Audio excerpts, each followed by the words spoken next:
जंगल में सुबह का सुनहरा उजाला धीरे धीरे पेड़ों के बीच उतर रहा था। हवा में ठंडक थी और नदी के किनारे लहरों की मधुर आवाज गूंज रही थी।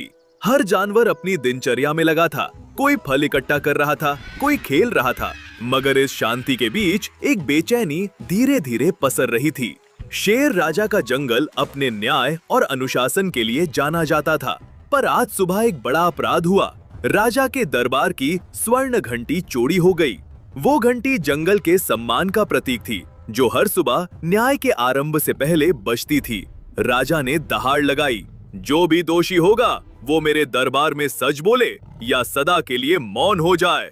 थोड़ी देर में 3 जानवर बुलाए गए, एक चालाक बंदर, एक सरल हिरण और एक मधुर स्वभाव वाली तोता। इन तीनों में से कोई एक घंटी के पास देखा गया था।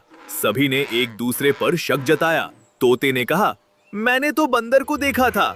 बंदर ने तुरंत पलटकर कहा, नहीं महाराज, मैंने हिरण को वहां देखा था। हिरण शांत खड़ा रहा। उसके चेहरे पर भय नहीं था, सिर्फ एक दर्द था। मैं निर्दोष हूँ। शेर राजा ने अपनी गहरी आवाज में कहा, सिर्फ बातें नहीं, सच्चाई चाहिए। जंगल अदालत सजी। बेलों से बने मंच पर शेर राजा सिंहासन पर बैठे।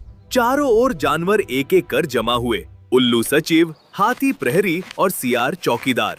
बंदर ने सबके सामने कहा, मैं तो मदद करने गया था, घंटी ढूंढने, तभी हिरण भाग गया। तोते ने कहा, मैंने दूर से देखा, बंदर कुछ छिपा रहा था। शेर ने अपनी आंखें मूंद ली और कहा, सच्चाई बोलती नहीं, सुनाई देती है। रात बीती। जंगल में गहरा सन्नाटा था। उल्लू राजा की आज्ञा से पहरा दे रहा था। तभी उसने देखा, बंदर अकेला तालाब किनारे आया और कुछ पत्थरों के नीचे खोदने लगा। उसने वहीं से स्वर्ण घंटी निकाली। उल्लू ने तुरंत दरबार को सूचना दी। अगली सुबह अदालत लगी। सभी उपस्थित थे। राजा ने कहा, जिसने गलती की है वो खुद स्वीकार करे। झूठ की उम्र लंबी नहीं होती। बंदर कांपते हुए बोला, महाराज, मुझसे गलती हुई। मैंने घंटी इसलिए छिपाई थी ताकि उसे वापस लाकर मैं स्वयं नायक बन जाऊं। मैं गलत था। सन्नाटा छा गया। तोते और हिरण ने उसकी ओर देखा, पर उनकी आंखों में गुस्सा नहीं बल्कि अफसोस था। शेर राजा ने गंभीर स्वर में कहा, कभी कभी प्रशंसा पाने की इच्छा इंसान और जानवर को अपराधी बना देती है, लेकिन जिसने अपनी गलती स्वीकार की, उसने पहला कदम सुधार की ओर बढ़ाया।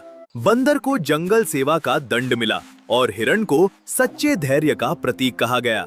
जब शाम ढली, जंगल की घंटी फिर बजी। इस बार उसके स्वर में सच्चाई की गूंज थी।